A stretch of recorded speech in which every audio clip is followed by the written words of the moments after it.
যে হিজড়া বিজিবি সীমান্তে কোনো বালু ফেলাইতে পারে না, সেই হিজড়া বিজিবি আসছে আমাদেরকে আমাদের এই আন্দোলনে বাধা দেওয়ার জন্য। আর পুলিশ লীগ আমাদের উপরে এই যে সাউন্ড গ্রেনেড মারতেছে, এর বিচার ছাত্র সমাজ নেবে। প্রতি ফুটা রক্তার বদলা নেওয়া হবে।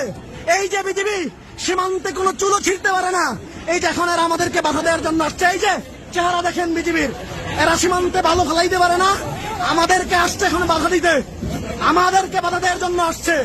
পুলিশ আমাকে গুলি করেছে, আমার সহযোদ্ধাদের উপরে গুলি চালিয়েছে, টিয়ার শেল মেরেছে, আমরা শত শত মানুষ আহত। পুলিশ চারপাশ থেকে সাউন্ড গ্রেনেড মারতেছে ছাত্রদের আন্দোলন বন্ধ করার জন্য। এই ভুয়া হিজড়া বিজিবি, যেই বিজিবি কখনোই সীমান্তে কোনো কিছু করতে পারে নাই, সেই বিজিবি এখন হচ্ছে যে আমাদের বিরুদ্ধে হচ্ছে এই যে বোমা মারতেছে, এই যে বোমা মারতেছে বিজিবি, এই যে বোমা মারছে, পুলিশ বোমা মারছে, হ্যাঁ পুলিশ বোমা মারছে, পুলিশ বোমা মারছে,